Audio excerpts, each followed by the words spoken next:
Welcome to Worship Tutorials Live. You're hanging out with Bradford and Brian today. And, Fuller is not with us. He's celebrating, he told us, 12 years? I think so. 12-year anniversary with he and his wife. So, he's not available to be here. So Bradford and I are going to talk gear with you. Ask us your questions in the comments below. Actually, no, wait, it's over there.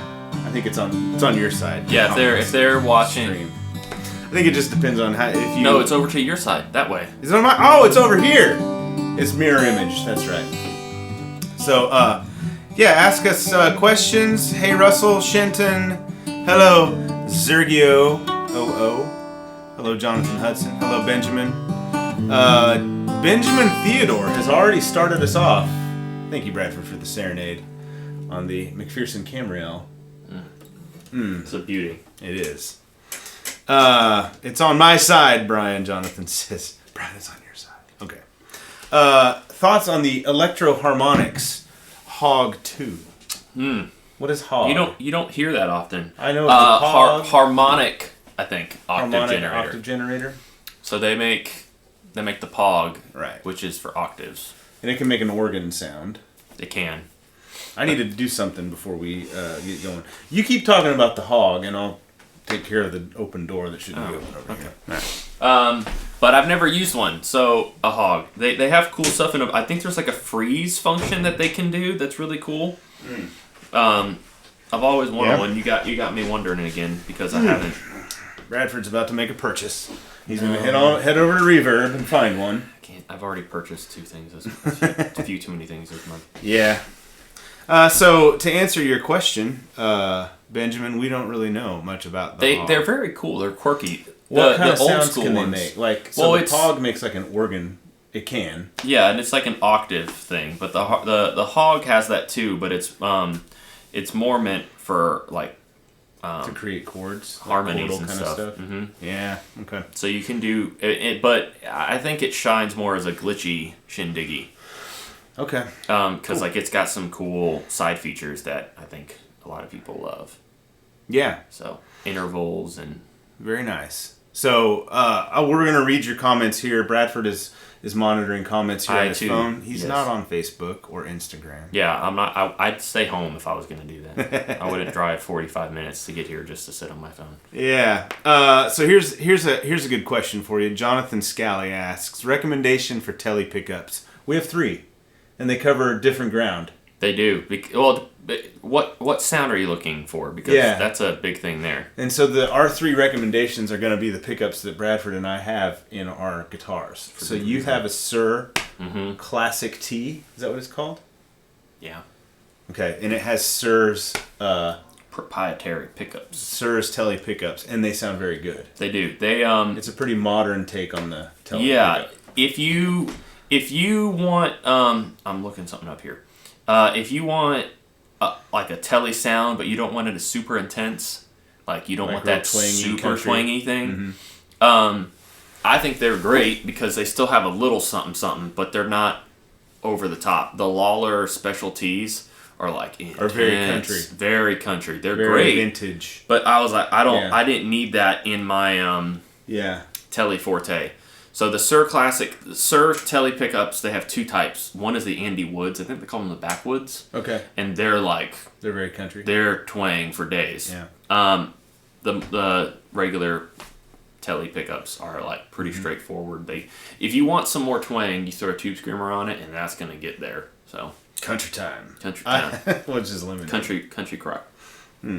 I have the Porter vintage Tele pickups in my MJT, which is right there. Why don't you grab it there, Bradford? We'll show the people what we're talking about. This MJT, we could also do a guitar tour today if you wanted to.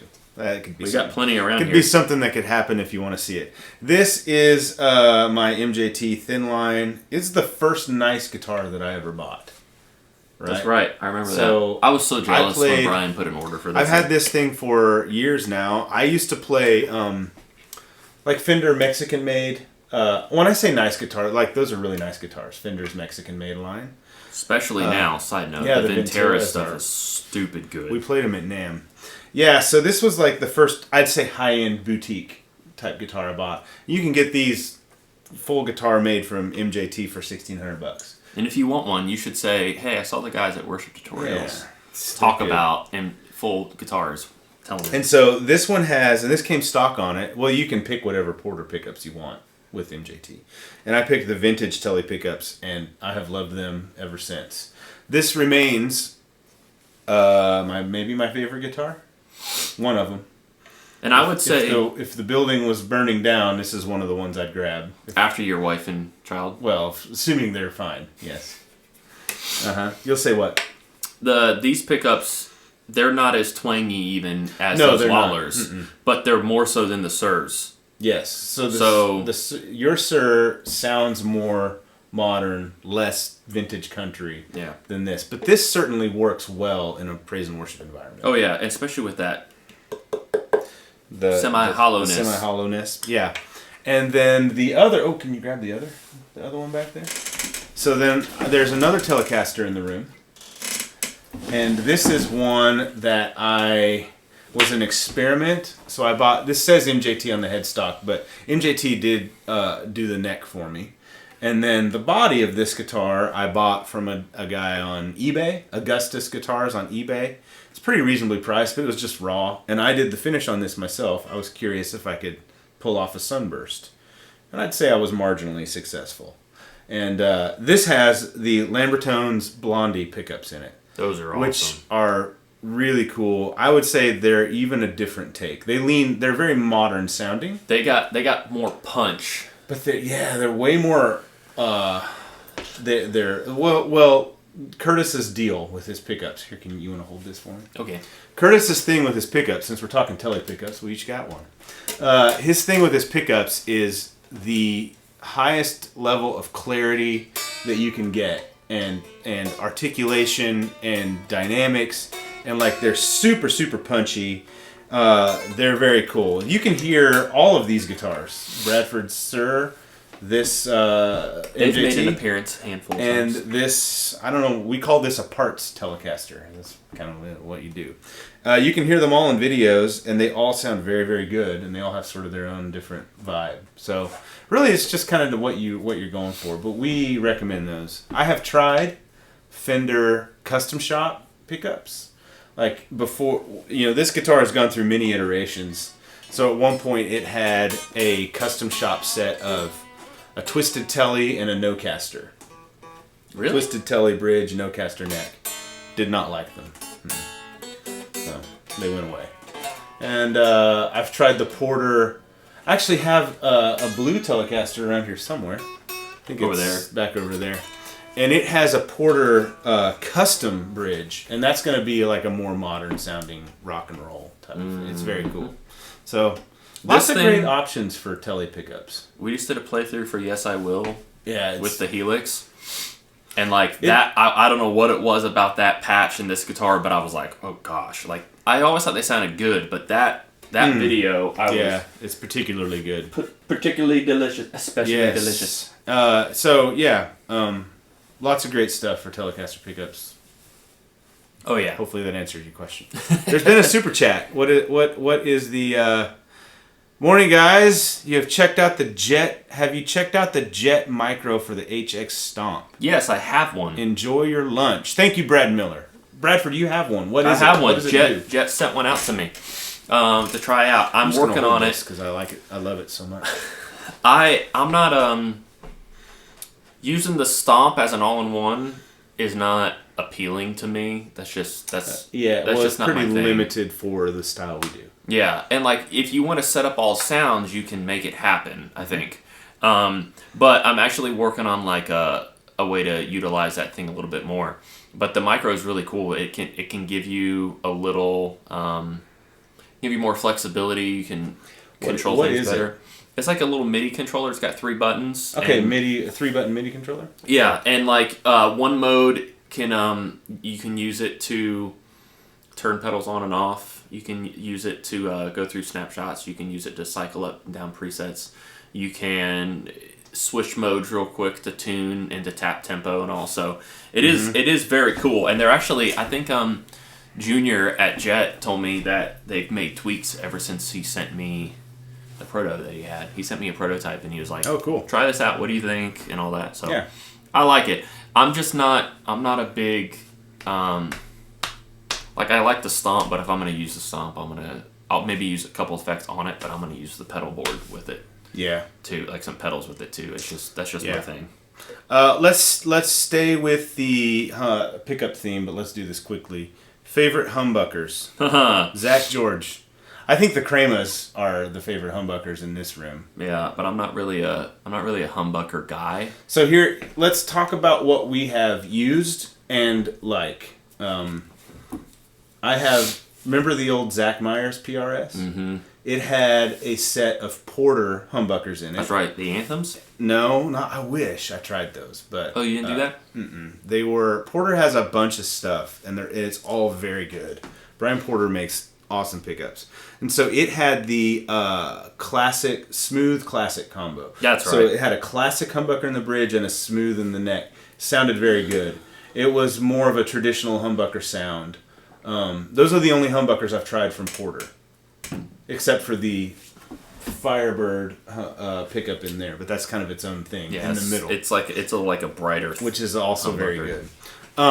We've tried his mini humbuckers. Remember? Yes, those were very cool. Awesome. But they're bright and snappy. It was really interesting. They're almost Tele-ish. Yeah, they are. Yeah.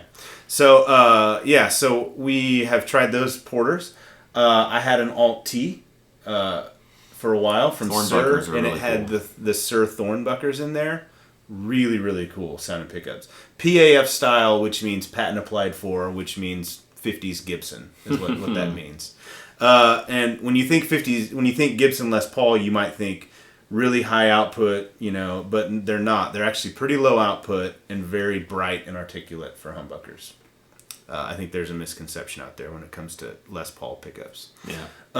At least the old ones. Yeah. Did you say lower output? Lower output, yeah. Sorry, I'm reading stuff. Yeah, so those were the Thornbuckers. Lambertones, we've got a lot of stuff from Lambertones around here. And Lambertones Cremas are choice. Yes. They're very good. And they're a little lower output, and they're super, super clarity chime. They're really cool. But they'd still sound like humbuckers. In my PRS Custom 24, right here, which Bradford will demonstrate, I have a Crema neck and a Lambertones grinder bridge. And the grinder is like a more mid-ranged focused Crema. Yeah. With a little bit higher output. It works well for the bridge. It's cool. He says a very awesome sounding pickup. Yeah, and he said it's kind of like a almost like a Crema with a tube screamer on it. Yeah. We're not talking like focus saturation like to the max. But if you more like what the EQ does on a tube screamer. Yeah, and so it's a little more mids, but they're cool. Actually, a friend of ours he got a 335 style from a company called Age-Old Guitars, and which you should check out before he blows up. If you want a 335 style, for a reasonable price. If you want one, you should go look right now. Before they get expensive. Yeah, he thought the idea of the Crema neck grinder bridge would be awesome. I was like, dude, I really don't know. I don't know what to tell you because in a 335, my brain tells me that wouldn't be the sound. Not because it's bad, but it just But it works. Just it wouldn't match to me. I don't know. And so I told him that. I was like, that's just my preference, but doesn't mean it's going to sound bad. It's just, it maybe. But he got it, and I'm super into that combo. Yeah. That pickup combo in a 335 it's style. Good. It's yeah. really cool. I think that covers all the humbuckers we've had around for a while. Mm-hmm. The doozy bridge humbuckers. Oh yeah, it's the Duesenberg Grand Vintage humbucker, and you can get that from. It's actually pretty reasonably priced. They're real. They kind of in a way remind me of Thornbuckers. Thornbuckers are also reasonably Yeah. They're not cheap, but they're not ultra expensive either. Yeah. All right, let's do some rapid fire because I saw some of these. Somebody's asked about the King of Tone versus the Duelist. Oh, let's save that. Okay. Because I had some really quick ones. Drew Kissling says, when will the Helix bass patch go live? The Helix bass patch it is live. It's currently live. If you go to the Helix page, you can get it. The HX Stomp, HX Effects version is not yet, but it will be soon. We just need to finish tweaking them out. And the demo for that will be up soon. Actually, I was editing it yesterday, but I didn't have time. And then there was one more really quick question. Acoustic guitar strings, elixirs. Elixirs, yes. I use 12s. What do you use? I think I use 12s also. Okay. I just elixirs. I used to not really like them too much. I don't know why, but I've come around to thinking I really like them. The Martin lifespans are really cool too. They're really really great. Coated stuff. Yeah. Last quick one that I'll get to, and then we'll go to some stuff Bradford has. Julenelson. I hope I got that name right. Can you use acoustic and plug it right into the Helix?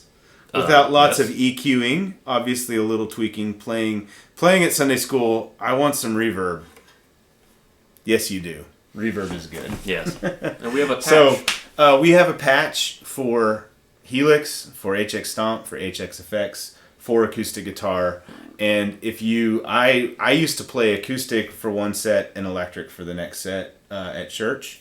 And I did that every Sunday, and literally I just switched patches, and nothing else changed. And so, grab that. It's specifically built for acoustic. Okay, what do you got?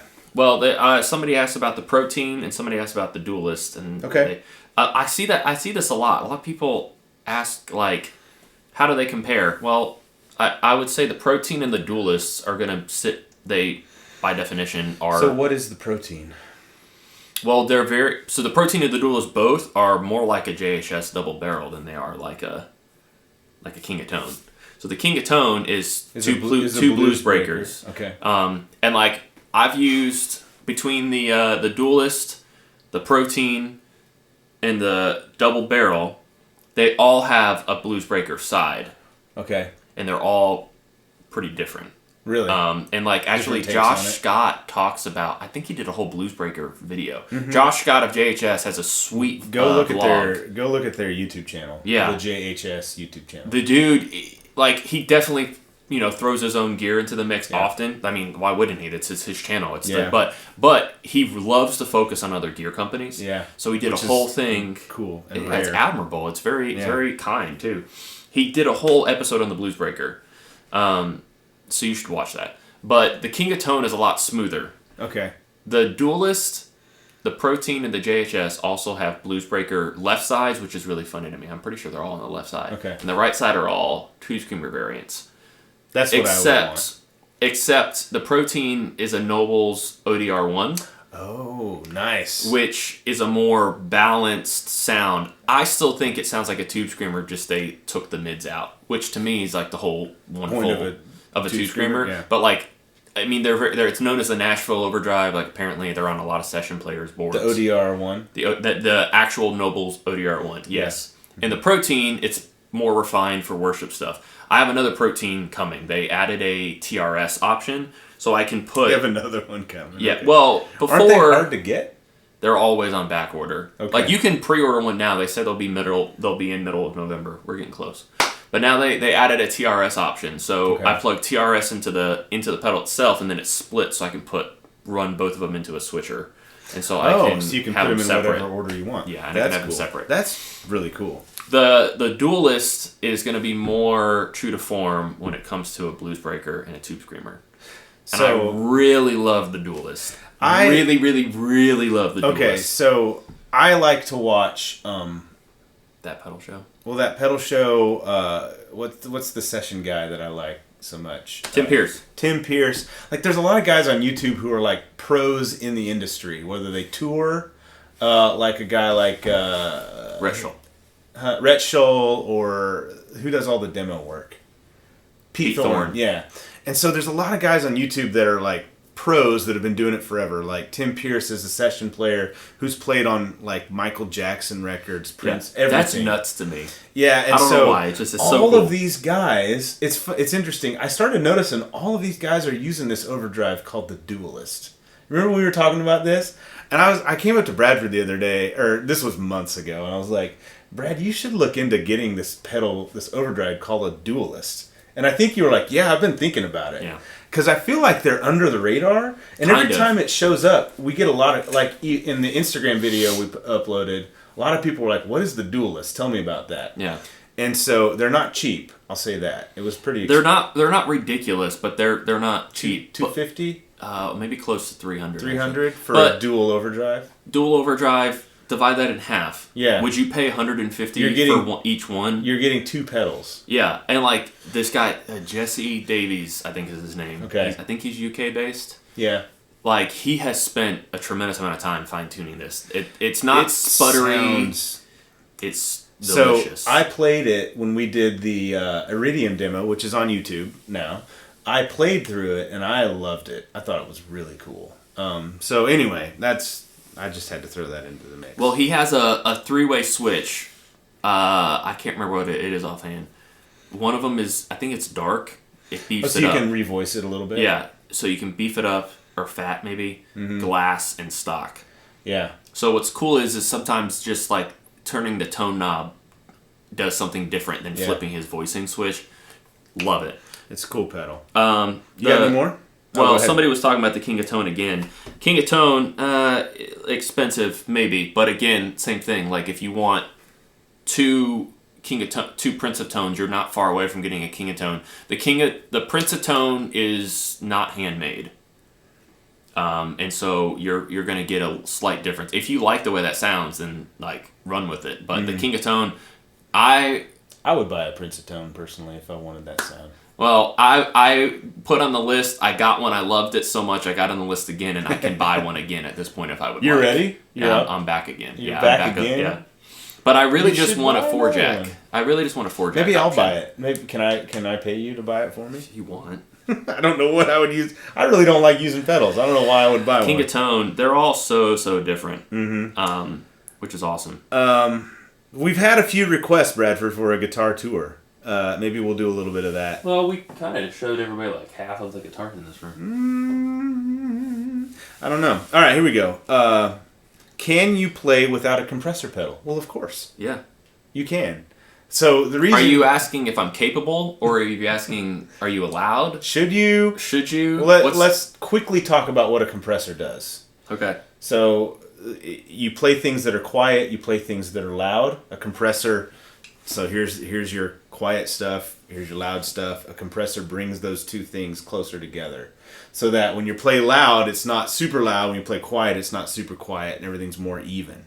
So there are actually lots of players who really enjoy the ability to have such a dynamic range in their playing that they don't like compressors. Or you're like me, and you run your compressor at 1-to-1. So what goes in goes out. Yeah. So I run my Cali at 1-to-1. So you essentially don't have you're not compressing anything. Not really. I have the Cali. It's a knob. Mm-hmm. So as you're turning it in, it just compresses. It's like an 1176. It is, and so like I may have the compression set a little more than 1-to-1, but I use it more for sustain and like as a pre. Yeah. Well, so we could talk for an hour about compression, and I could talk for an hour about the Cali. Yeah. Start the timer. And so you might ask yourself, well, he just kind of answered your question. Why use a compressor if you're not going to compress with it? Yeah. Good compressors do magic things to the sound of a guitar. Like the Cali. And a Cali 76 just adds something. It is kind of like a preamp. Just running it through it makes things better. And a lot of old vintage compressors, like the Cali 76, is called 76 because it's based on a 1176, which is a vintage studio compressor in a big rack unit. And if you buy it, you can buy an 1176 from a variety of companies. And if you get a good one, they're like a couple $1,000s. Now, I do know... Which I kept telling you to do. You should just buy a UAD 1176 just put it rack on stage and just set your board on top of it. Get a rack Kemper. Just have a rack mount. And have a rack of just go 80s, man. Yeah. Hey. I will say, because people are like, that's a lot for a compressor. And I'm like, sure, but if you're like a guy who likes to run an always-on pedal as well, the Cali, I'm looking at the Kemper, it's right there. The Cali is like my only always-on pedal. There's the Helix. It's all over here. Iridium's over here. Iridium's over here. The Cali is my only always-on pedal, and so it does. I have it on to kind of shape tone a little bit. There's no tone knob on it, so you're not like able to. But I used to run just a Blues Junior, and so I thought the Blues Junior sounded pretty great on its own. But once I turned it up enough to get more sustain, it started doing this breakup that I didn't want. Like I like a little bit of breakup, but the Cali on top of a Blues Junior, you look at that setup and how much that costs to get that. Like I thought that, I mean, that's still cheaper than any like boutique amp I would have gotten. And it gave me a great bass sound. So I still use the Cali. And another thing about compression is most overdrive pedals will compress. Like, that's part of what they do. They compress. So a lot of players choose to turn compression off when they turn overdrive on. Yeah. Because a lot of times compression aids your clean tone because it just kind of brings it up louder. Yeah. And so, like, and bad compressors will make your tone worse. Yeah. Good compressors will make it better. That's why I wasn't a huge... The Dynacomp is not my thing. Some of them are squishy sounding. Mm-hmm. Some of them are more natural sounding. Like, the Dynacomp is a squishier sounding compressor. Mm-hmm. So you think, like, funk music, you know? That really, really compressed, squishy kind of... Ding, ding, ding, ding, ding, you know? Anyway, we could talk a lot about compression.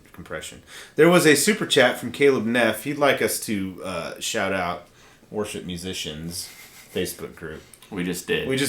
Thank you, Caleb, for your super chat.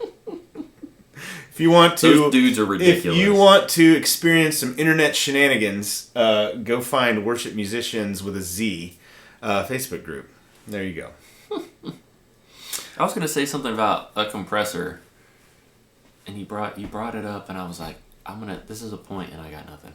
Was it about overdrives compressing? Was it about using it on clean tone? Good compressors add magic. Good compressors have magic dust in them.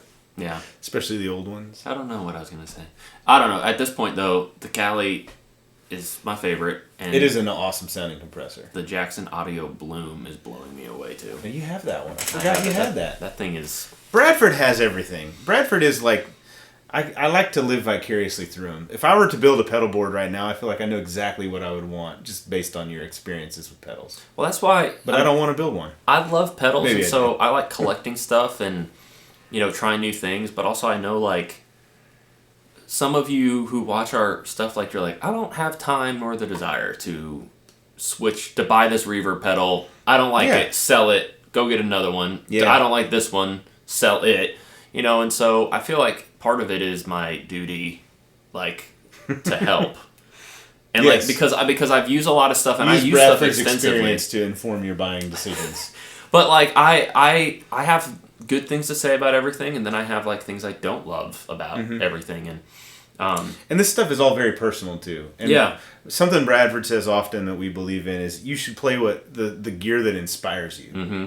That's what you should play. Yeah. For me, I love playing like an all-in-one unit, so I can like program every song out. Yeah. Every part of every song gets a snapshot or a scene or whatever, and I love doing that. It inspires me, but not you. No, you like to be more spontaneous in the moment with a pedal board. And like I have RJM switchers. I have the PVC 10 and I have the PVC 6X, and like I use those to program sounds, but I also have buttons set up so I can hit something in the moment to like randomly access a pedal to like change things up. Mm-hmm. And I just like it because I can like do whatever I want, and I can, like all my knobs are right there, and I'm just into pedals and I like quirky stuff. And you should, and that's exactly right. You should. Trey Mady says, "What did you do to make the Sela Kemper?" Oh, he's talking about the match. Yes, the HC30. Well, whether he's talking about that or the Scarlet, they're both awesome. Yeah, to my ears, it has beaten every other performance I've. Thank you, Trey. You bring up a good point. Talking about Kemper, we have not uploaded or released Kemper material in quite some time, and it is not because we're abandoning Kemper. We're gearing up to do a lot more. I will say though, but that Sela matchless HC30. Is that what he said? The matchless one? Oh, he didn't say. He just said that Sela Kemper. Yeah, we did do. There's a couple of them that we have. So with Sela, yeah. But that matched HC30 is like some of the best guitar tone we've ever made. It's redonkulous. It's pretty good. The Kemper's just clunky. Like, you have programming is not easy. It takes a long time. Yeah. And that's kind of why, like, whenever I make a sound, I'm like, oh, gosh. Like, that's why, like, the stage has helped. The editor needs to show up. It's, like, the Helix, you can actually program on the unit. I mean, even the Axe, though, is hard to program on the unit itself, right? Well, as I've gotten to know it better, It's become a lot easier, but you just have to know how to get around. Yeah. But like Helix is the most intuitive interface. Like that's part of why we recommend that is like the desktop app and the unit itself is super easy. The Fractal desktop app is really good. It is. Yeah. It's not as quick though. Like Helix still wins on that. Helix is like instantaneous. Everything is instant. Yeah. But like the Axe, it takes a few seconds to update. But I mean, it just depends on what you're going for. Mm-hmm. But the secret is no secret. That's a great profile. It is. There's that. But the other thing that I think a lot of people don't know about the Kemper is never add gain to a profile. Oh, no. Because at that point, it's gross. Kemper is using algorithms to create gain. Mm-hmm. So when you add gain, I noticed that on certain profiles, it actually won't sound half bad. Mm-hmm. But it's like, it's not the same. So the secret is to use a profile with, like, a lot of the guys who do this, they'll have various stages of gain. So they'll do like profile 1, profile 2, like HC31, HC32 or whatever. Find the profile you like right off the bat. You're like, this is almost perfect without touching it, and then go like a leveler of gain, go up a profile or 2 higher based on the gain, whatever, and dial back the gain. Because that sounds good. It allows for more of that open responsiveness. Tip. Yes. And it's headroom. Yeah. You're dealing with more headroom. Yeah. And then hit it with pedals if you want more gain. Hit it with overdrives in the Kemper. Like, they sound really good. The soft shaper is supposed to replicate is very good. Like a soft clipping diode, which is what you would want for more of a transparent overdrive. Like something I saw. It's poorly named, given what it can do. Yes. But you should just go watch all of the Tone Junkie videos. Because Jonathan HW breaks down like everything the Kemper can do. He loves it. I mean, I love it too. But he just loves using it regardless. But the soft shaper does that, and put it like in the X spot, which is after the amp EQ cabinet block, the amp stack, and use it sparingly and like leave it on all the time, and it sounds great. Jack Kellum. He is from the Worship Resource. Do we know of the Worship Resource? That sounds familiar. I really don't know. Love to collaborate. Jack, send me an email, brian@worshiptutorials.com. Brian with an I. And not brain. I do get lots and lots of emails, so people who send me emails, I can't respond to all of it. It's all I can do to keep my head above water to respond to support requests. And you just gave your email address out. That's fine. It's on the website. So, but I'll remember your name, Jack. Let me know what you got in mind. There was a question. Jason Rosen. Per your recommendation, I'm looking at a Fender standard Telecaster made in Mexico for my first electric. So we did a video a long time ago about recommended, budget-friendly guitars. Yep. And that was our recommendation. I stand by that. It looks like the standard has been replaced by the player. It's actually been replaced by something different. So let's talk briefly about that. The Ventura Series. Mm-hmm. So Fender just recently put out a new line called the Ventura Series, and it is made in Mexico. It sort of replaces the standard made in Mexico. Yeah, the MIM stuff. Yeah, and they are very, very good. They are a little more expensive. I think they come in at like $1,000. There's some of them that are like $8. I think I remember seeing like $7 to $8 is like the low end, but the whole point is like they outdid themselves. Like they beat their made in Mexico line. Yeah, and so. So we played them at NAMM when we were there in Nashville, and they feel really good. They feel great. And I've heard a lot of demos of them. They have voiced and redesigned pickups in them, and I think they sound really good. Who do they have redo pickups? I forget. They had somebody that the name builder. Yeah, and like the name was like Shaw. Tim Shaw. Who's this? Maybe. I don't know. Yeah, so they're great, but you can still buy. This was Jason asking this. You can still buy like a Fender standard Tele or Strat on eBay or Reverb is where I would go. Guitar a used made in Mexico one, and it'll be a great guitar for like $350. That's still kind of what I would recommend. Squier makes some good stuff. He's talking about the Player Series. You might be talking about like special runs of Fender stuff. There's also I don't know personally. There's the vintage modified Squier. Isn't there a Player something Squier? I can't remember. I can't either. They have a lot of different things, and they pull out a lot of stuff and like add something new. And I don't know what Fender is like adding new stuff. It's kind of confusing. They just added like a new American line. The Ultra, isn't the Ultra? Like just added that Tele. They have the black double bound Tele. Well, black double bound Tele is to begin with. It needs a rosewood board. I hope it had one. It does. It does. It has that exactly. Syndrome 2011. Thank you for your super chat. If there's a question that you have that you'd like us to answer. Well, he said right above. What is the Helix bass patch? Bass, as in bass guitar. Bass guitar, as in the big guitar. Big guitar. There's the boomstick. There's a patch that Fuller made for bass because he's a great bass player. Mm-hmm. Fuller's great at everything. Fuller's very good. Jerk musician. I mean, I love him. And so it's a Helix patch for bass guitar. Yeah. It's on the website. We don't have the demo up yet, but it'll be up soon. Also, just as thank a you note for your super chat about super chats. Yeah. It is an option that YouTube allows, and yes, we have had people say, "I wanted to ask you a question, but you required me to pay." That's not true. No, the super chat, it's like if you're familiar with like Patreon. Yeah. Patreon is like a way you can support your favorite content creators, and like we don't do that. But like a super chat, like you could do that, and we will absolutely answer your question if you give us a super chat because we want to be respectful. Unless you're obviously trolling. Well, in which case you're just throwing money away. In that case. But we still answer questions in the chat. It's just we will see the super chat. It actually pins it on our windows when we're looking at stuff. So we can see it. Yeah. So we can see it too. So you don't have to super chat us to ask a question. And speaking of Nathaniel Keene, thank you for your super chat. Yes. Would like tips on growing a beard. I'm a 40-year-old man. There's a sort of a viral clip of the coach for Oklahoma State football. He was talking about reporters picking on his players, and he was telling reporters to pick on him. He's like, "I'm a man. I'm 40. I'm a man." That part went viral. But that's me, and I can't grow a beard. So tell us, how do we do it? I just grow it. How does this happen? I just let it happen.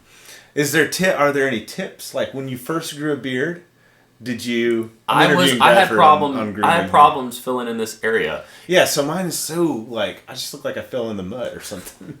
You gotta endure some weirdness for a while. How long? I guess everybody's different. Yeah. It'll get itchy, but the thing you should absolutely do. This is taken. Yeah. You should absolutely use shampoo and wash it and get all the shampoo out, and then use conditioner. Yeah. And you should get some beard oil or something because your face is gonna dry out way more. Like you're putting hair on your face. Because all that oil from your face is going into your hair. Yeah, and it's gonna dry out, and then that's when it gets itchy. So you have to fight past it. But don't let your beard just grow out like this. Like comb it and trim the sides a little bit and add the. Yeah. So honestly, I go to when I go get my hair cut, I have them trim it for me too. So like this time of year, I keep a beard. I always have scruff always. If I showed up to my home looking like you do, my wife would. I'm clean shaven. She does not like clean. I just shaved before you came over, Bradford. You look great, Brian. I wish I could look good, clean shaven. This covers up my weird shaped face. It's the only way I. That's the only way I know. Yeah. All right. Do you have any more questions?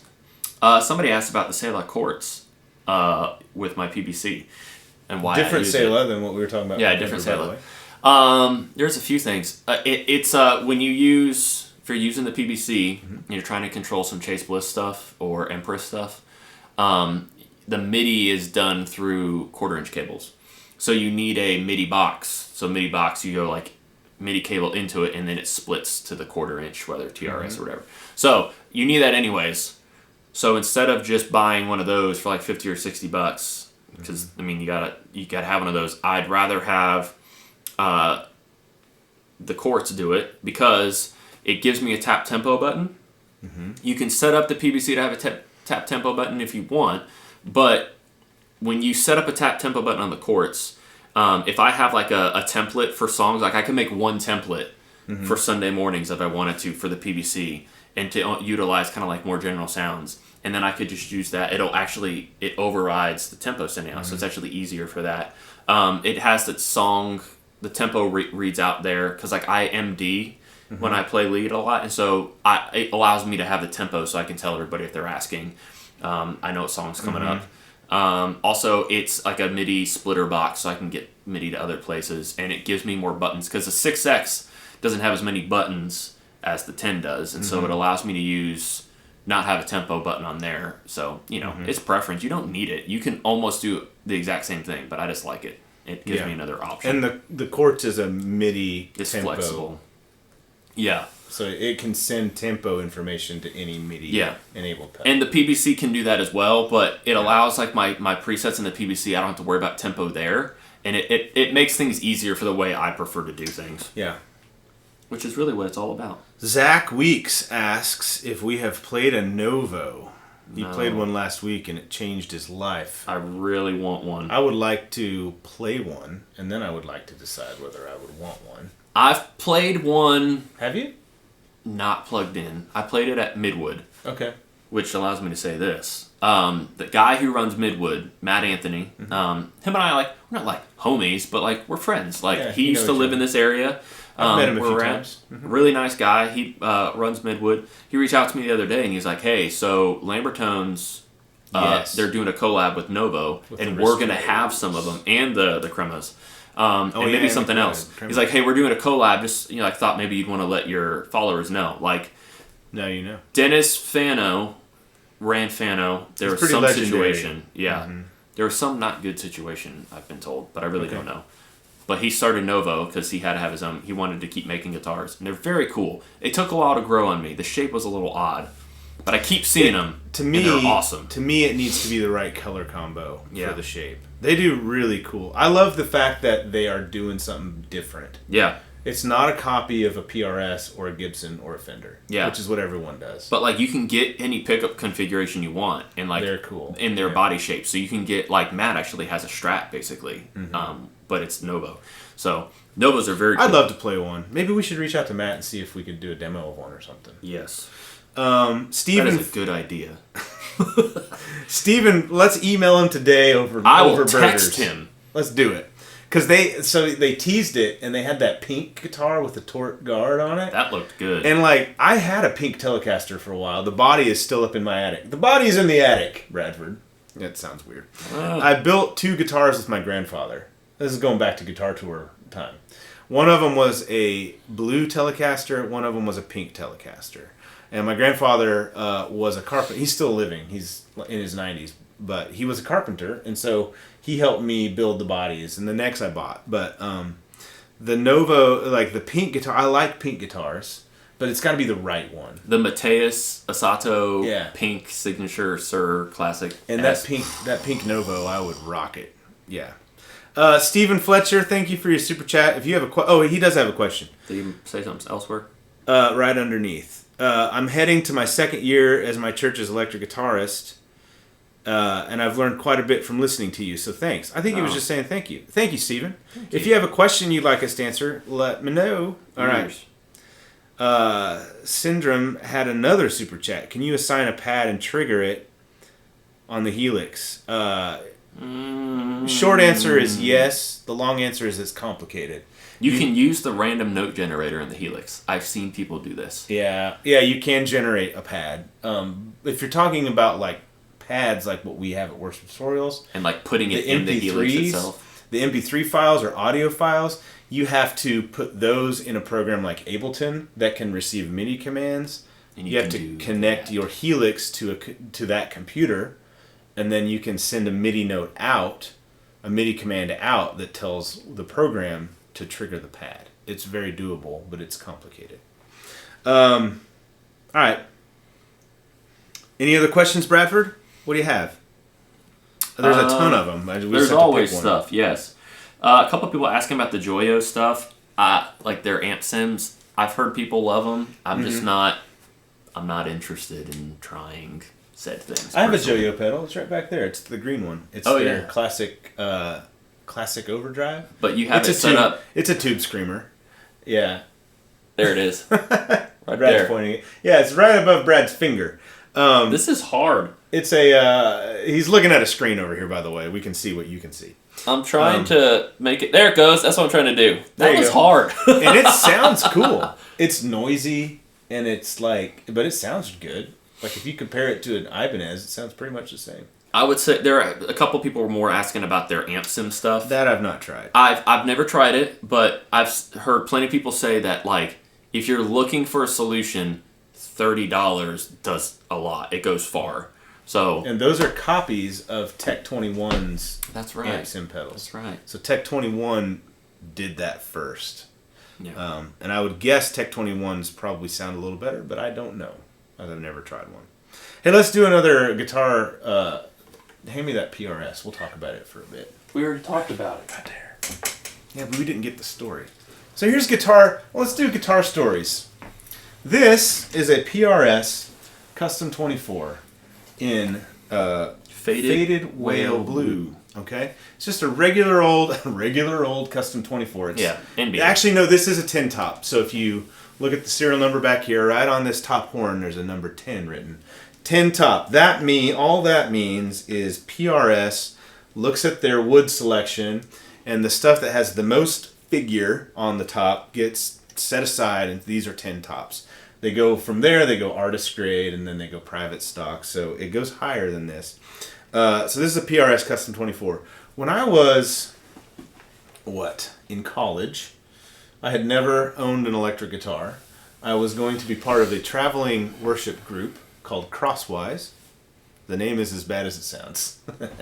And for Crosswise, I needed an electric guitar for a few songs. I was not a great guitar player back then at all. I could strum acoustic chords, that's about it. And so I went and I bought myself a Line 6 Spider 2. Woo! The greatest amp of all time. And I thought, I'm going to buy an electric guitar. And so I went to the shops around where I lived in Kansas at the time. And I found the Custom 24, the PRS Custom 24. And of course, there's no way I could afford it. And I had assumed I could never afford one of those. But it was like the dream guitar for me. First time ever going out to buy an electric guitar. And so they had an SE version back then called the Santana SE. It had like diagonal lines up the fretboard, like those were the fret markers. You can still find them. They haven't made that model in forever. But it was either between that or Epiphone Les Paul standard, which is what I bought. And so, which is kind of funny because I've gravitated toward Fender forever since then. But anyway, the Custom 24 was always a dream guitar, and I had an opportunity right around the time I turned 40. So I gave myself a birthday present and bought this. And I love this guitar. It's very It cool. is insanely good. Yeah. Like I don't know that I've ever played a guitar ever that is the fit and finish is as good as the PRS. I have said many times PRS makes Excuse me. PRS makes hands down the best production guitars you can buy as far as just quality. It may not be the sound you want, the vibe you want, the look you want, but I don't think anyone else touches them as far as production guitars. They can be a little off-putting to some people because they're so pristine that like people say that's and I think people they don't identify it as that. Yeah. Yeah. But like I mean, I can understand that, but they're phenomenal. They play so well and like they never go out of tune. Like you can it's funny, it's out of tune. Anyway, you can like dive bomb this. Well, it's been getting moved around. And yeah. your son, who knows? Does your son just twist all your knobbies while he's in here? Sometimes. If I catch him, he doesn't.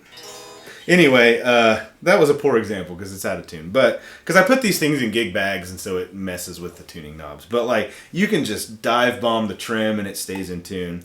And I did on this guitar. This guitar comes stock with their 8515 pickups, which are very good, but they're suited for like modern rock. Yeah, they're a little more and so gainy. Yeah, and so I put these Lambertones pickups in, grinder bridge, cram and neck. This thing is a rock and roll machine. I love it. 5-way blade. So it has cool switching. That's another thing I really like about it. So position 1 is bridge. Position 2 is bridge humbucker. Is bridge humbucker 1. Position 2 is bridge humbucker neck single. So it's almost like a middle position on a 2 single coil guitar. Position 3 is both humbuckers. Position 4 is just the inner coils. Both of them split of both pickups, so it's like a Strat 4 position. Position 5 is neck humbucker. Very versatile switching. And I like that there's no push-pull stuff. I hate push-pull pots. I do not like them. See, I would rather a 3-blade. I'd rather a 3-blade here and then to be able to push, to split them. Well, the John Mayer Super Eagle, those have toggle switches. They do. I would like. And that's just where I actually paid attention because I love John Mayer. So I'm like, I want to know how this thing works. The idea of toggle switches is more appealing to me because then you can do a blade to get, which I'm more used to, especially like a Tele style where it's like it's either neck, bridge, or middle. That's easy to do, and then you can split stuff. That'd be more up my alley. Yeah.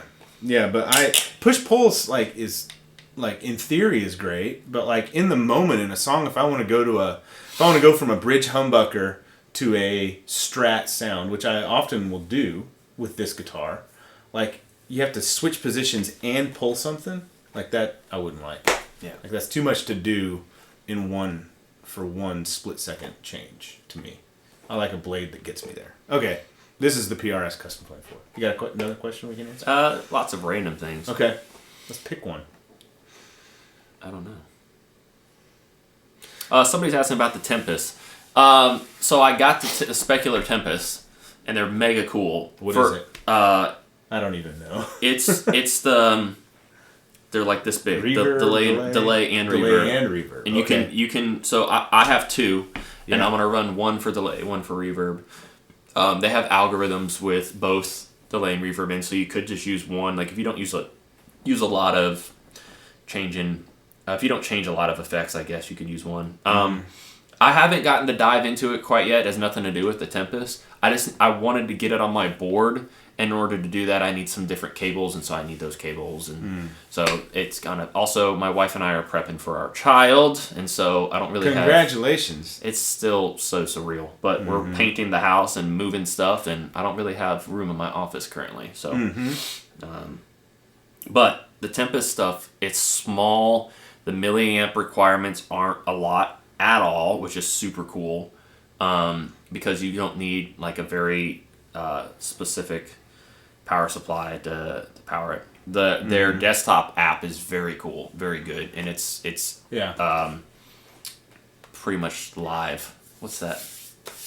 Live feedback, whatever. What's the term when it reacts? I don't know. Isn't there a term? Instant. I don't know. But yeah. Yes, I love them. Just use that desktop app. It allows you to fine tune stuff. So. All right. Will we be making any more Pod HD500X patches?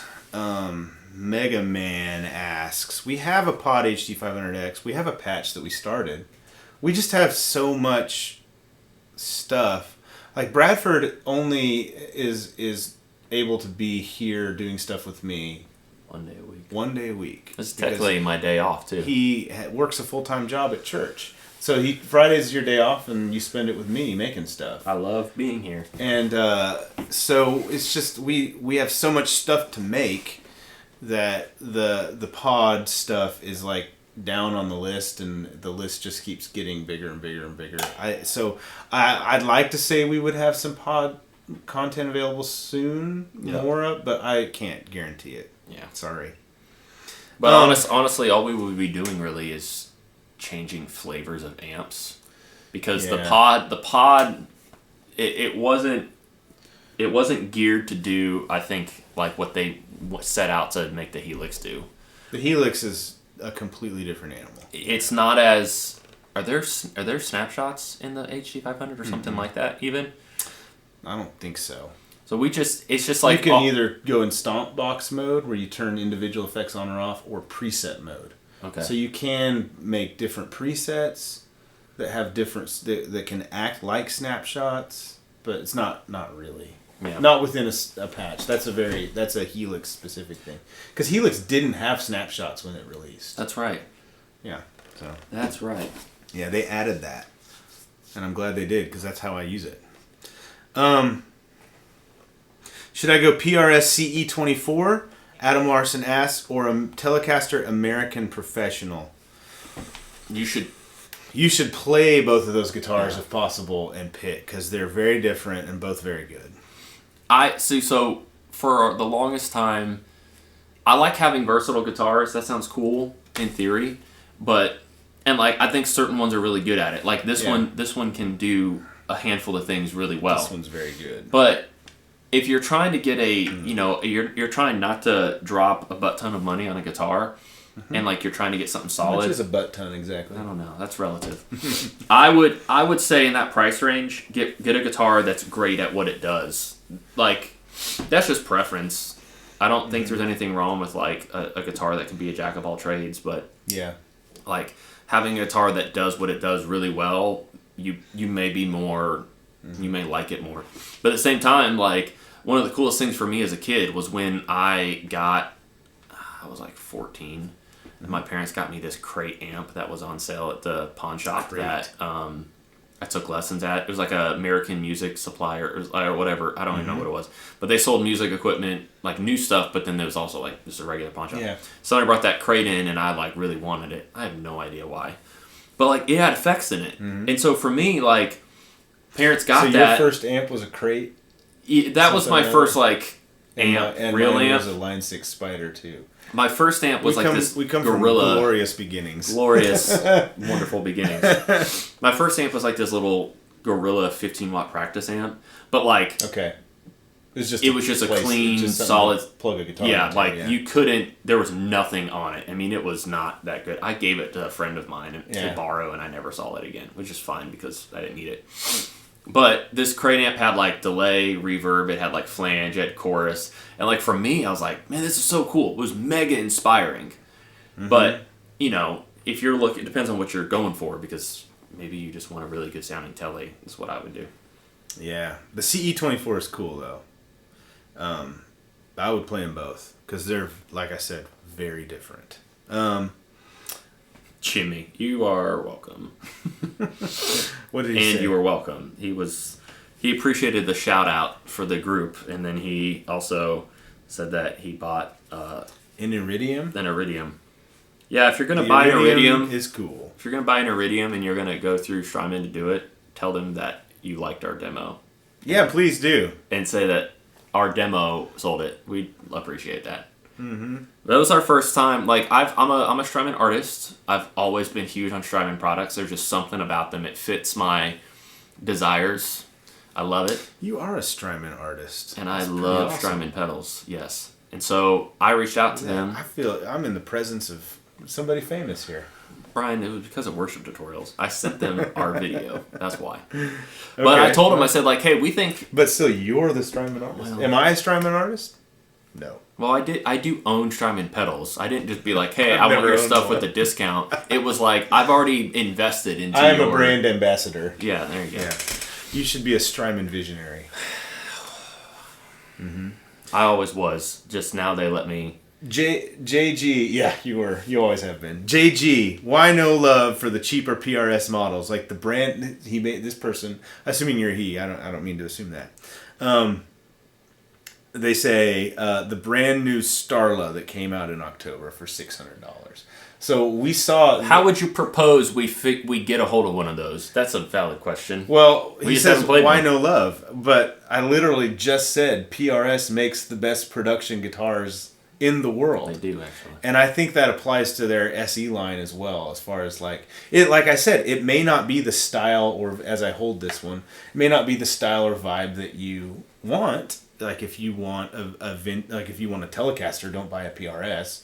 But I think that new SE Starla is very cool. In fact, I saw them announce it, and I sent Brad a message we should try and get one of these and demo it, because I had an S2 Starla, which is their Made in America line that's a little cheaper. Mm-hmm. The S2 line, kind of like a Gibson Special line. Okay. Or Studio, sorry. Right. And I had a Starla, and it was very cool. It was a very good guitar. I'm kind of sad I sold it, but I sold it to buy that MJT. And actually, I have no regrets, because that MJT is special to me. So, yeah, the new SE stuff coming out from PRS looks really awesome.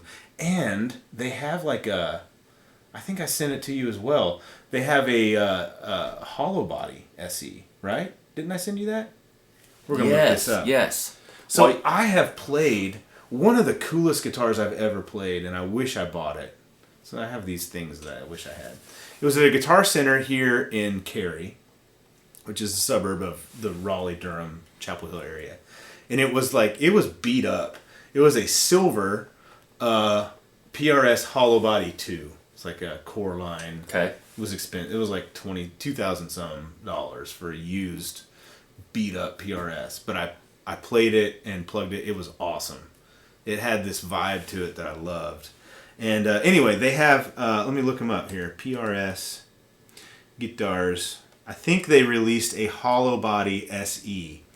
And I think that would be a very cool thing to look into. We're giving a lot of love to PRS today, which is fine with me. The new 2020 models, they have a Custom 24, 35th anniversary. That looks pretty cool. They have different flavors of Custom 24. They do. They have 2 different hollow bodies. They have the hollow body standard and the hollow body 2. So, I'd be interested. Freaking awesome. I'd be interested in checking one of those out. Oh, yeah. And then they have the Starla. Oh, it's a stop tail. So the S2 Starla, which they don't make anymore, had a Bigsby on it, which is cool. And they have an SE Mira. Mira looks like a cool guitar too. It's another S2. Oh yeah. It's kind of got like almost like an SG vibe. An SG, yeah. That's actually like probably a more thin, accurate. solid body. Yeah. Which means Gibson SG means solid guitar. That's what it means. It's a solid body guitar. I think that's what it means. I'm pretty sure. Somebody will tell me if I'm wrong. There are a handful of people asking about Novos. This is crazy. It's funny. We talked about it earlier. Novo's picking up some steam. They are. They've done well to partner. I assume they're sort of partnered with who's the guy we mentioned him earlier. Midwood? YouTube guy. The YouTube Rhett channel. Shull. Rhett Shull. He makes really cool content on YouTube, and he does. plays Novo. So yeah, let's reach out to Matt today. And we'll tell him, hey, we have a lot of people asking about Novo. Yeah, kind of maybe ridiculous. Can we get one to demo? And you know what? I think we should do a little sidebar real quick, Brian. We Yes. do this often. Yes. But we get a lot of people, like, some people are asking about Novos. They're asking about the Iridium. They ask about, like, the gear, the expensive gear. Yeah. And we talk about PRS, like my Elliott's sitting right over there. Oh, yeah. There's a McPherson right Shelton, here. Galaxy Flight right back You there. know where I'm going with this. Maybe. The thing is Brian and I do this for a living. Like, there is a guitar in my hands for my job. Yeah. Many days a week. Same with Brian. We both got tired of guitars that the shielding wasn't great. The pickup clarity wasn't the best. It couldn't stay in tune. It was falling apart. And like, when you buy a guitar for $300 to $500, you can absolutely get a killer guitar that works. But the second you start recording with it, that's when you start noticing things that need to be fixed. Or using it literally every day for years. Yeah. And like, Brian and I, like, my wife and I both work. Brian and his wife both work. What we do as our work is music and stuff. And a lot of what we do also, part of the reason why I spend money and I invest, like, I buy a lot of pedals, and like companies who I buy them from, they have zero idea who I am, which is no big deal. Yeah. But like, I buy them to help sell them for those companies. Yeah. Which is kind of funny. But like, or to help people know what they can do for them. Exactly. Yeah. Like, well, which also means help sell them for that company. Advertising and marketing. So we do all this. We buy all this gear and stuff, and like, it's been a while. Like, Brian and I didn't just like one day suddenly just like drop shipment. Here's $500,000 worth of gear. No, you mentioned that you had the Gorilla amp, and I had like my first amp was a Line 6 Spider 2. That was like 25 years ago. Yeah. Yeah. So how long ago was that for you? That was 17 years ago, 18 years ago. So you're talking like at least about 20 years ago for both of us. Yeah. Like this stuff, and I know what you're saying, because people were like, a lot of people, I understand, can't afford really high-end instruments and gear and stuff. And neither could I when I was, for most of my guitar playing life. Yeah. I couldn't. And you don't need this stuff. No, you don't. But we enjoy doing it. And it didn't just happen overnight. No. It's been many years in the making. No, yeah. But like you look at like a Helix and like on paper you're like $1,500 bucks looks like a lot of money. But when it's your all-in-one unit and you don't have to worry about anything else, it replaces and it's easier. Everything. Yeah. And like all these things is like till the day I die, you should buy something that inspires you. Yeah. If the Helix doesn't inspire you, don't get it. Like if like some other unit looks better to you, I know it seems stupid, but if something looks better to you, you'll probably have more fun playing it if it looks good, even if it sits backstage. I know it's stupid. Yeah. Like maybe you're one of those people. So I don't know. I'm very much that way with guitars. Oh yeah. I will often pick what guitar I'm playing on Sunday based on your outfit, what my eye sees. There is a shirt that I like to wear that I will not play this guitar with because it looks like camouflage. I had a guy text me. He's like, "Looks like you're playing your belly button up there, Brian." Because the guitar just blends into your shirt. I love it. So, yeah, I agree. Here's the thing, though. I would gladly, if I had to, I would be happy playing a Helix LT, which you can buy for like $600 used. If you get lucky, they're $700-800. Yeah, That's easy. More realistic. Yeah. A Helix LT. You could even find. I know of a couple instances where people have got it full on Helix for like $900. Yeah, and be patient. Fender standard Telecaster, which you can buy used for $350, and I could play every single Sunday with that setup and sound just as good as I sound now. And then what you do when you buy that Mexican-made Fender, I do play Helix half the time actually. Yeah.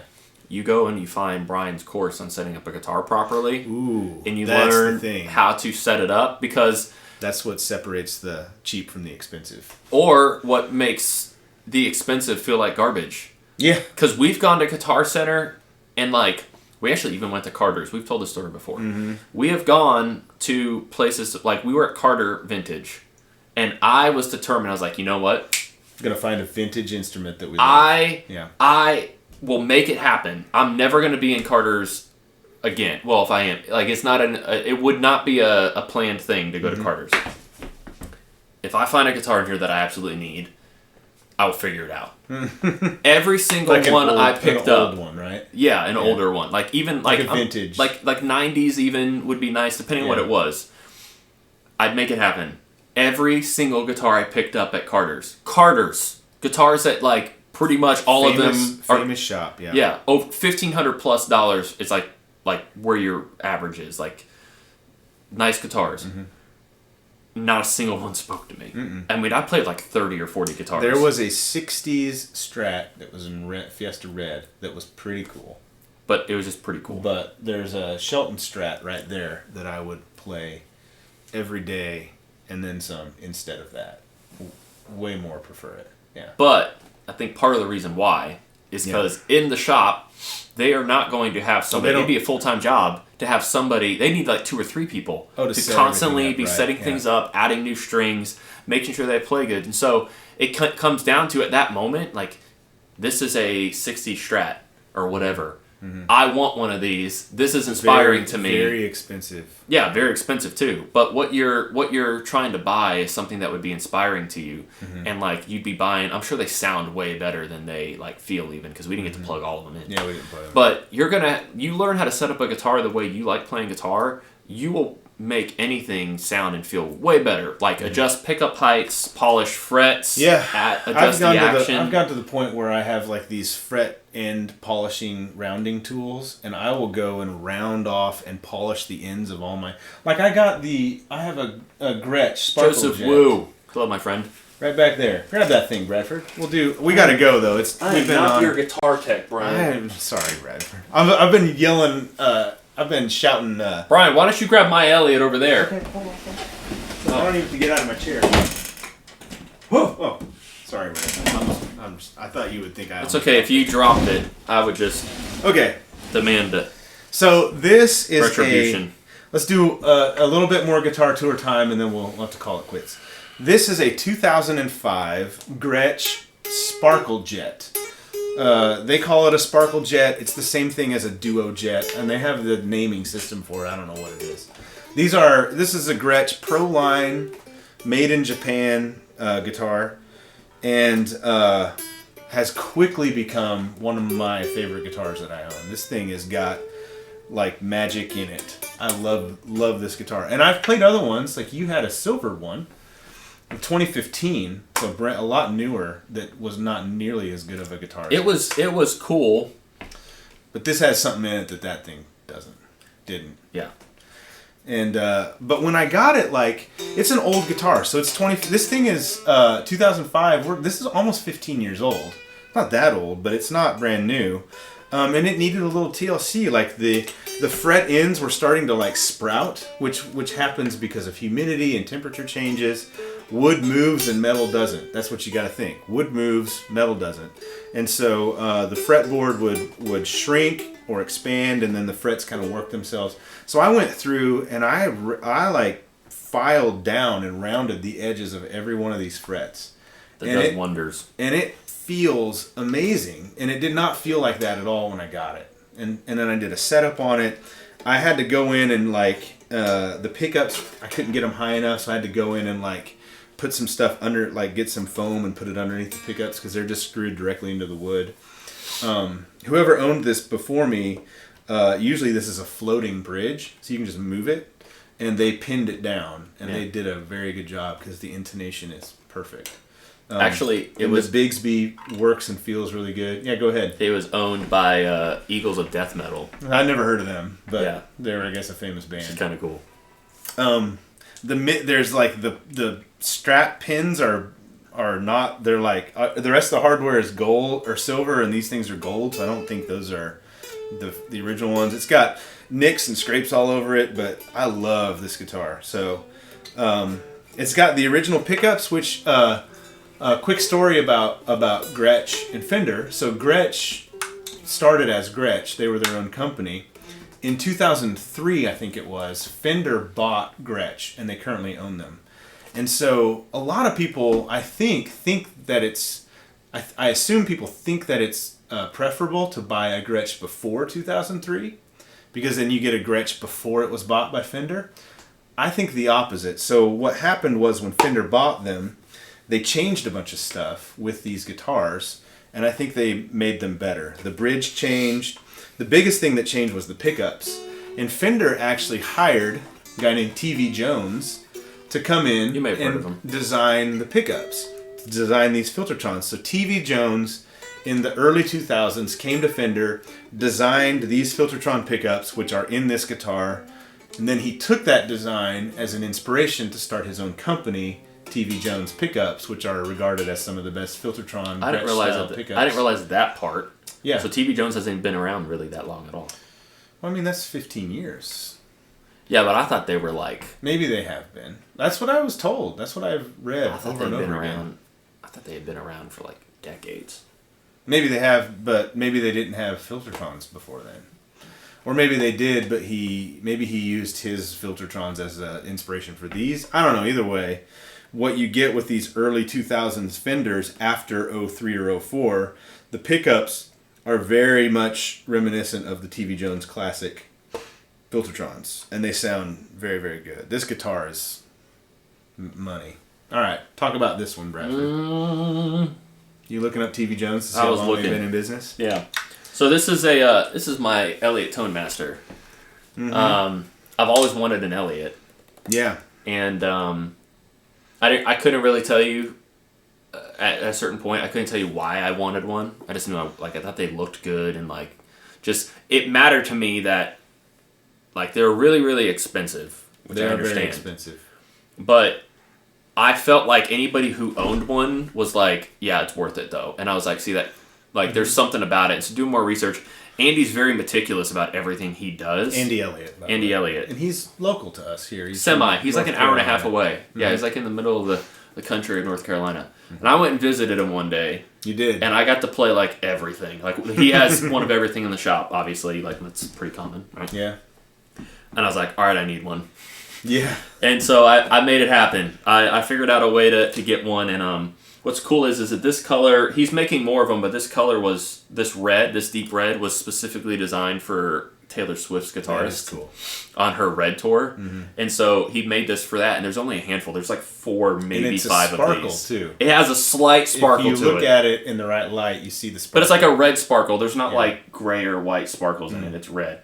And like, I've never been... Jazzmaster pickups have never really been my thing, because like they're a brighter percussive thing in it. Mm-hmm. So, but what he made for this guitar with Peter Stroud, because this is who he designed this guitar with and for. Mm-hmm. They're more of a P90 thing. Yes. I did no reason other than just because I wanted to switch out these pickups. These are Curtis's Ristrettos, and I played that Shelton, which also has Ristrettos. Which has Ristrettos in it, and I texted Curtis and I was like, "Oh, okay, I need these." That Shelton's money. Yeah. So currently the Ristrettos are in here just because I don't have a guitar to put P90s in. Mm-hmm. I want to get something else because I really want my Elliots back in there because they sound awesome. They got like this beefy, so good. The Elliott pickups they're really good. They're really cool and unique. Mm-hmm. And they are pretty. To me, they're pretty unique. Like they're not like really a P90 and they're not a humbucker, but it's crazy. I've played 2 Elliott guitars, yours and Rick's. I've played 3. I've played Rick's, but I also played Sean's. Oh yeah, the 357. 357. And those pickups are unique too. Like they're definitely their own thing. The 357 has like gold foil, humbucker, filter tone kind of things. That's how he describes James Duke. It. Yeah, and I really would like one of those. There's something about them. They're awesome. But Andy Elliott has a long waiting list. He is very meticulous of how he builds these guitars by hand. Yeah. You're getting this guitar. I mean, I wouldn't say, like, if somebody asked me if they should get a Jennings, I'd be more likely to say absolutely you should. If somebody asked me should I get an Elliott, I'd be like, well, yeah, but like you have to want one. Like which I mean should make sense. They're a lot. I mean, they're a lot of money. Yes, and I sold a whole bunch of stuff. Right, you did move heaven and earth. And I like moved quickly, so like I could give Andy my whole payment. And gosh, I feel stupid even addressing it, but like my allergies are acting up. I'm just like, my whole face is itchy. I can tell. I don't know what's going on, and I just don't want anybody to think I'm like, what's wrong with because we live in North Carolina. North Carolina's crazy. But this is like a work of art too. The clay dot fret markers, the frets are rolled perfectly. Like this guitar, it is pretty special. It's not like the most perfect playing guitar, and not as a knock. It's like it's got character when you play it. No, it's pretty good. I think so too. I think the PRS is more of like what I would say is a perfect playing guitar. Yeah. Precision. That's probably a better way to play it. Yeah. But this just plays like it fights back in all the right ways. It's so good. Mm-hmm. And like I think this is probably my favorite guitar. And each of those things are awesome. Oh yeah. It's probably my favorite guitar for no other reason than I just like this is sentimental value I already have for it, and like the fact that I have it and just the way everything happened. Like this is probably my favorite guitar. If you ask my favorite guitar because of like sound, I'm gonna grab the one guitar that keeps me at bay from wanting to buy an Elliott myself. It's this one. If you talk about favorite guitar, like it's funny that they're both red. Versatility or whatever, I think my Sur Classic Pro is the most versatile. Oh, the Strat. The Strat. The HSS, yeah. It's because I think it can do everything. A Strat is like my favorite sounding thing, and there's a humbucker in the bridge, which I'm really thinking I want to put a Thornbucker in. I've missed that sound. Not a bad way to go. But anyways, and it's also Sur, keeps it all in the family, the Sur family. So I've played this guitar a bit, and it's pretty awesome.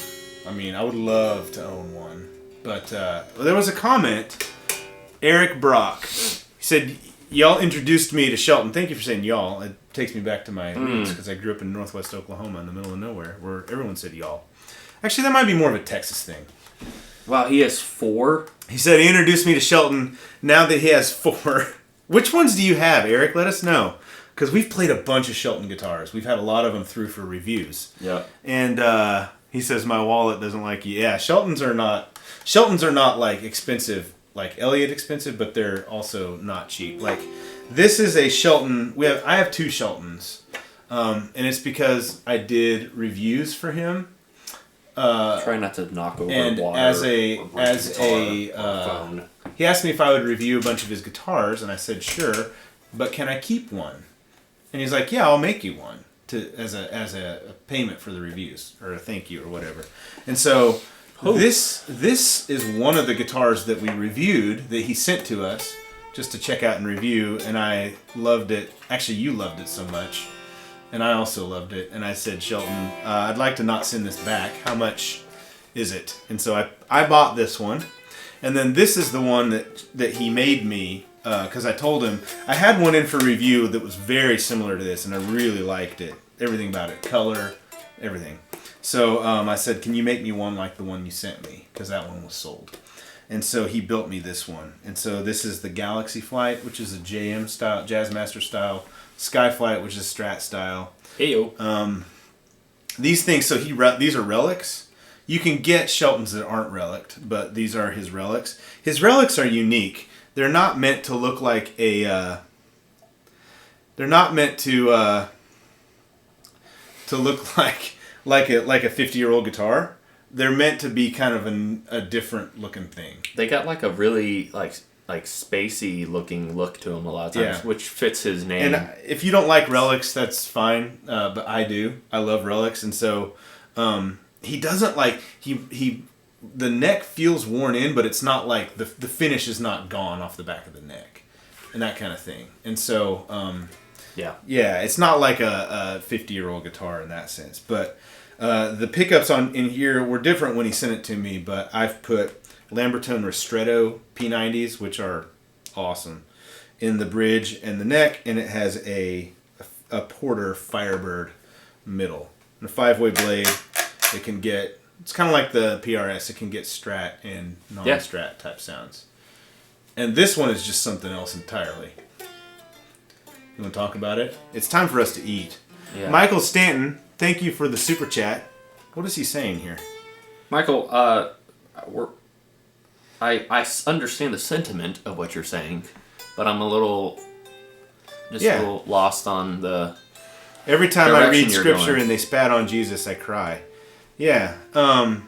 You talking about when Jesus was being crucified, like when he was on trial and then crucifixion? I just as an aside, Michael, I have watched The Passion of the Christ, Mel Gibson's movie, several times, and it's hard for me to make it through that, just to see what happened to Jesus and what he endured because of us and for us. Absolutely. Yeah.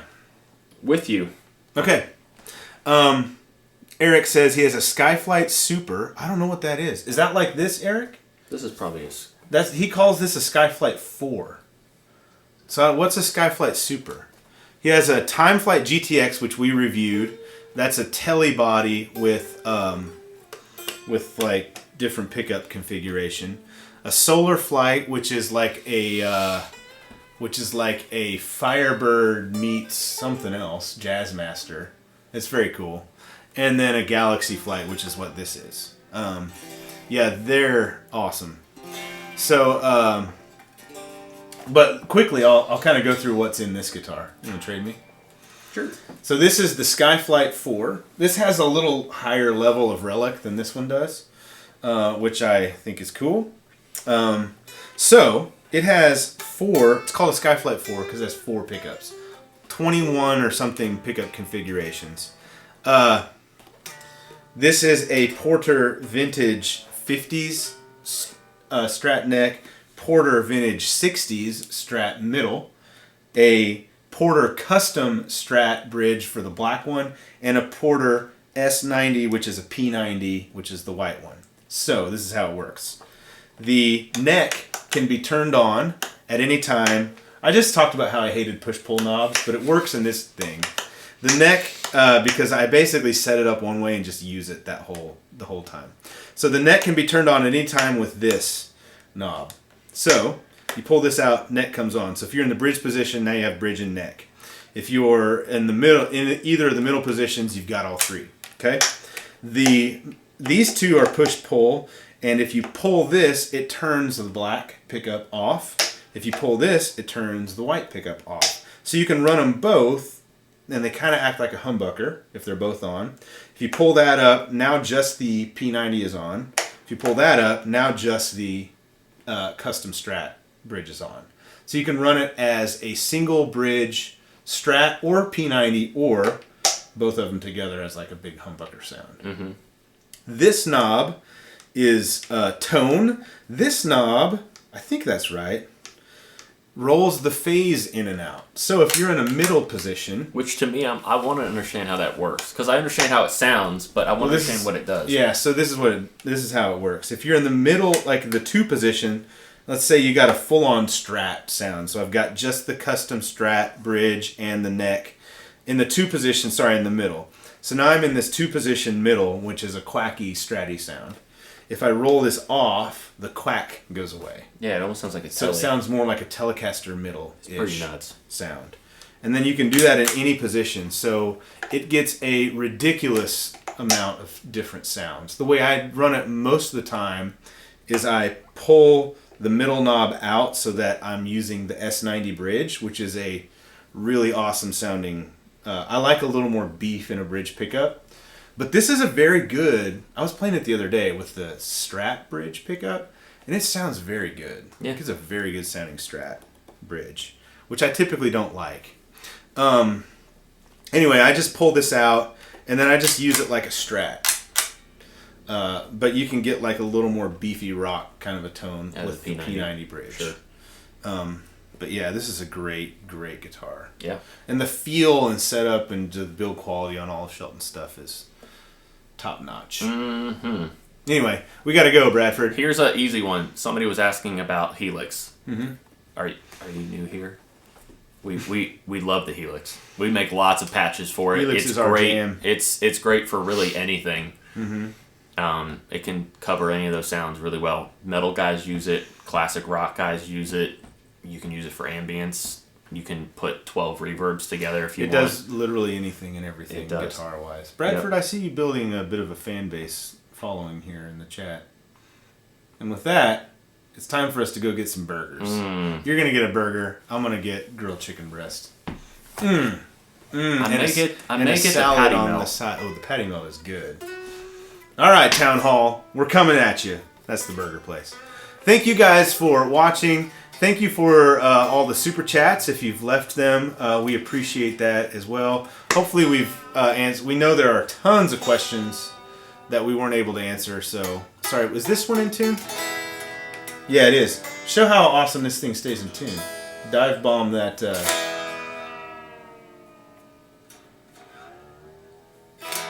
Still in tune.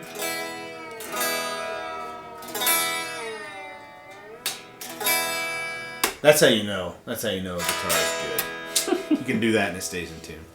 Actually, that's how you know a guitar's been set up well. And I do all my own setups because I enjoy doing that. All right, thank you guys for watching. I don't take my guitars anywhere anymore. I just bring them to Brian. And it's free for you. All right. Thank you, Brian. You're welcome. All right, we'll see you next time. Bye-bye. Yes, hungry.